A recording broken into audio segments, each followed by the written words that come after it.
Wetlands are one of the most productive and biologically diverse ecosystems. They contribute significantly to livelihoods and economic development. In addition to the products and services they provide to society, wetlands play an important ecosystem and environmental role. They serve as habitats for wildlife and bird species, provide air purification, flood reduction, drought relief, and coastal protection. Their role in carbon sequestration cannot be overemphasized. Wetlands are the largest natural source of atmospheric methane in the world and remain a major area of concern with respect to climate change.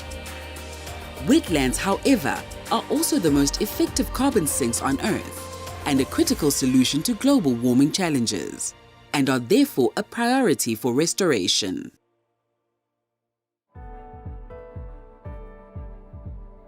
In the past 45 years, the world has lost 1/3 of its wetlands, and to date, wetlands continue to disappear 3 times faster than forests. Wetland loss and degradation further aggravates global warming.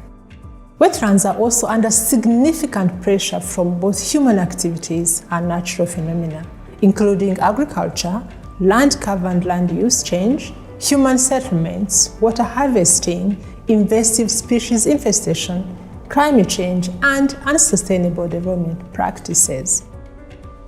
The Wetland Monitoring and Assessment Service for Transboundary Basins, WeMAST, is co-founded by the African Union and the European Union under the Global Monitoring for Environment and Security and Africa (GMES) program.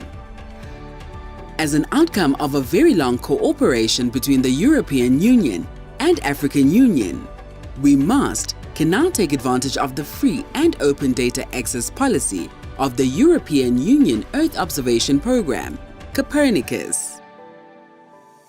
The WeMAST project was conceptualized and is operationalized by a consortium led by SASSCAL. SASSCAL is the Southern African Science Service Center for Climate Change and Adaptive Land Management. It is a joint initiative between Angola, Botswana, Namibia, South Africa, Zambia, and Germany in response to the challenges of global change. The WeMAST strategy is with the users and for the users. To adhere to this strategy, the consortium includes leading Earth observation experts from the NRSC, National Remote Sensing Center, and SANSA, the South African National Space Agency.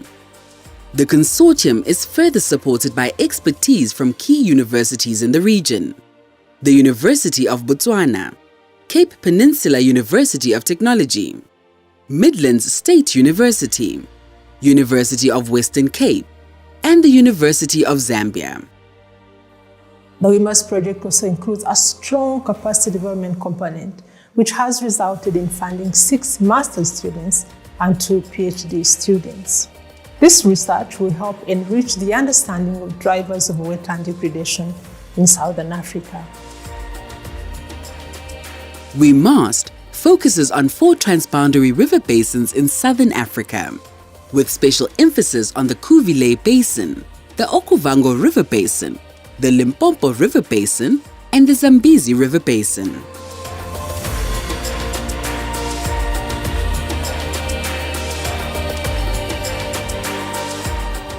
Similar to global wetlands, wetlands in Southern Africa contribute significantly to commercial fisheries, agriculture, wildlife management and conservation, and transportation services.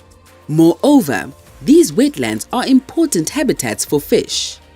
Its riverine woodlands support wildlife and birds by providing vegetative cover and suitable breeding and feeding grounds. These wetlands drive lucrative tourism activities that include photography, birdwatching, and hunting. Furthermore, the wetlands provide hydrological services by decreasing downstream flood risks.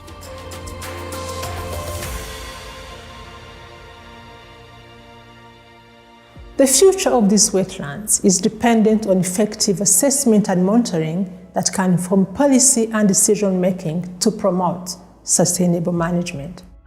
But inadequate human and institutional capacity, conventional hydrological and wetland data, as well as the lack of suitable and applicable spatial data, constrain effective wetland management efforts. To address this challenge, the WeMAST project is developing an interactive Earth observation online-based platform that provides wetland information service for target groups and end users, supports sustainable wetland assessment and monitoring services, and it promotes policy implementation and encourages best wetland management practices in the SADC region. The GeoPortal continues to provide derived products to assess wetland health and degradation. These include a wetland inventory to ascertain an understanding of the extent, status, and change of the wetland, land cover change mapping to identify changes induced in the wetland by its exploitation and use, wetland flood dynamics to ascertain possible effects in the wetland hydrology, soil moisture indices and nitrogen content in the soil, and also a climate service that show the trends and variability of the rainfall and temperature regimes of the wetlands, to mention but a few. All this information is accessed through maps with graphics or charts and tabular data for analysis and comparison. Long-term management and subsequent restoration of the wetlands also contributes to the realization of the aspiration of the Agenda 2063, the Africa we want, the UN targets for the 2030 SDGs Sustainable Development Goals, and the Paris Climate Agreement. For Southern Africa's wetlands, Earth observation technologies offer solutions to enhance early warning systems, identifies climatic and hydrological trends, informs decision-making support systems, and ensures knowledge-based policy implementation for the sustainable development, management, and the use of the wetland ecosystems and its water resources. This has all been possible with the cooperation between African Union and European Union and funding from the GMES and Africa program.